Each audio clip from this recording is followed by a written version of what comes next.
বুঝবেন, তারপরে আমাকে বকাবকি করবেন। ভালো লাগলে ভিডিওটি শেয়ার করবেন।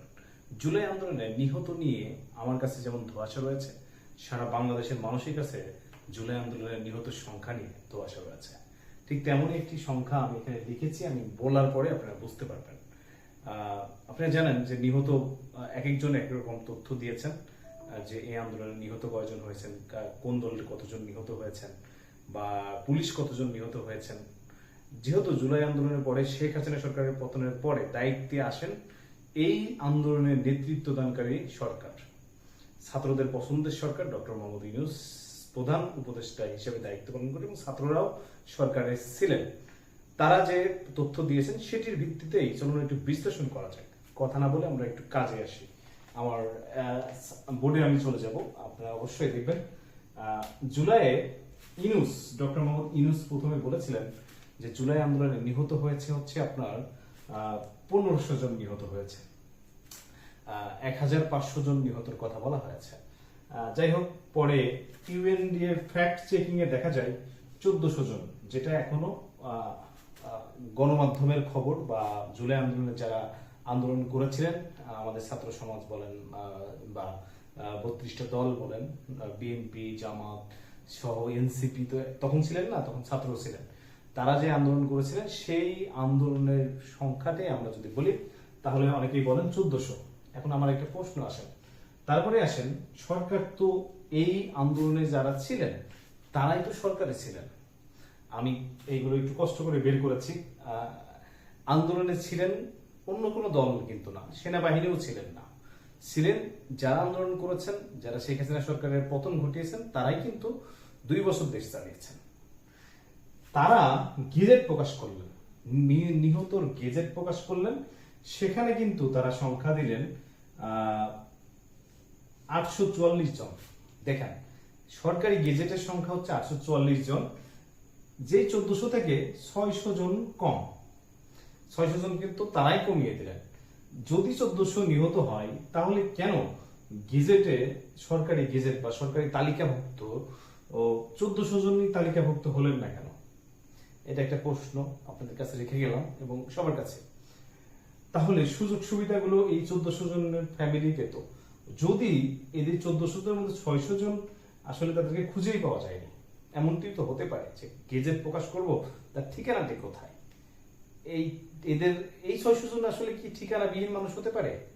এটা প্রশ্ন। এই জন্য সরকার খুঁজে 844 জনের কথা বলেছেন। এবার আসেন, বাংলাদেশে তো গণমাধ্যম রয়েছে।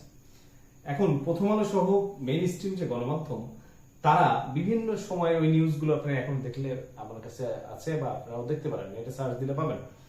গণমাধ্যম বলছে যে 543 জন মারা গেছেন। তাহলে কিন্তু দেখেন আরো একটু কমে গেল, 844 জনের মধ্যে 543 জন দিলে আরো 300 জন মতো, 299 অথবা 300 জন মতো কমে গেল। গণমাধ্যমের শুধু প্রথম আলো নয়, ডেইলি স্টার থেকে শুরু করে যারা শেখ হাসিনা পতনের পক্ষে অন্যতম শক্তি, মানে প্রথম আলো তো শেখ হাসিনার বিপক্ষের শক্তি, এই প্রথম আলোই কিন্তু রিপোর্ট করেছিলেন যে 543 জন মতো মারা গেছেন। আর একটু নিচে যদি আসি, 6 আগস্ট, এই জায়গাতে টুইস্ট রয়েছে। 6 আগস্ট, 5 আগস্ট দুপুর 2টা পর্যন্ত শেখ হাসিনা ক্ষমতায় ছিলেন, তারপরে তিনি দেশ ছেড়েছেন। সম্ভবত 2:45 বা 2:30 পর্যন্ত তিনি ক্ষমতায় ছিলেন।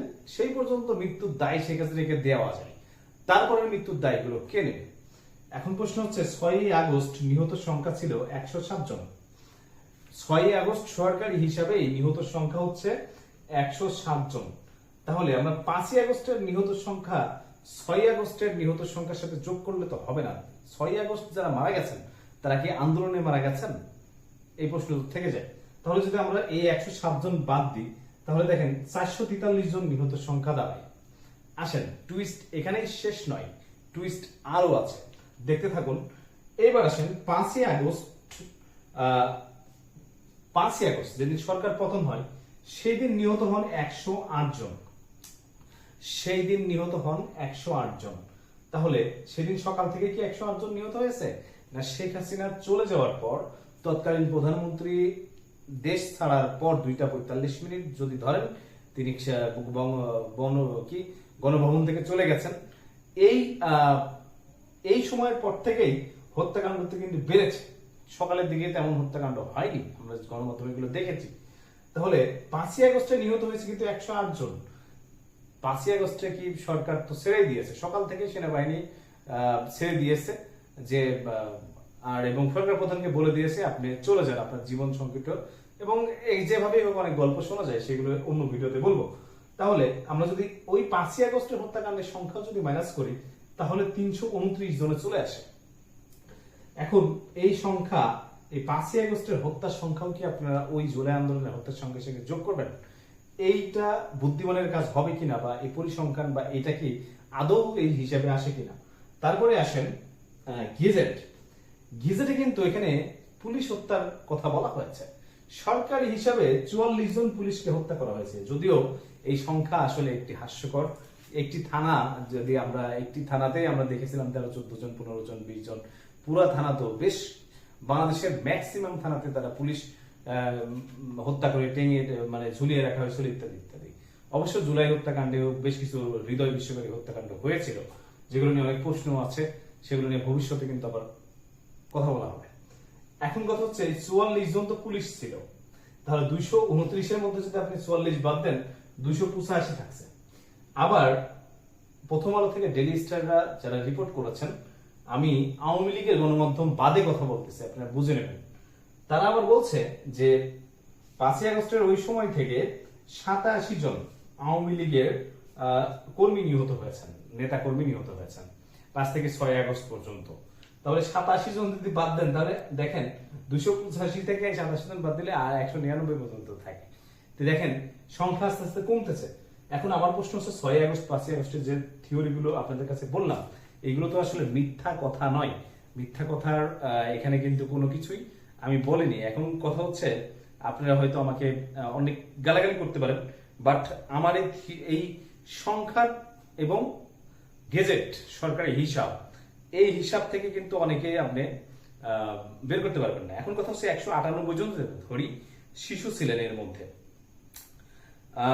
নিহতর সংখ্যা জুলাই আন্দোলনের প্রথম আলোর বিভিন্ন পত্রিকার সঠিক রিপোর্ট অনুযায়ী পরিষ্কার ভাষায় জুলাই আন্দোলনের শিশু সহ নিহত এই সংখ্যাটি তারা বলছেন রিপোর্ট অনুযায়ী। তারপরে জুলাই আন্দোলনে বিএনপি জামাতের যারা বলেছেন সব মিলাই কিন্তু তারাও নির্দিষ্ট একটা সংখ্যা বলেছেন, সেই সংখ্যা যোগ করলেও আবার উল্টাপাল্টা হয়ে যায় অনেক সময়। এখন অনেকগুলো কথা এখানে আমি লিখেছি, সেগুলো আসলে ভিডিও বড় হয়ে যাবে,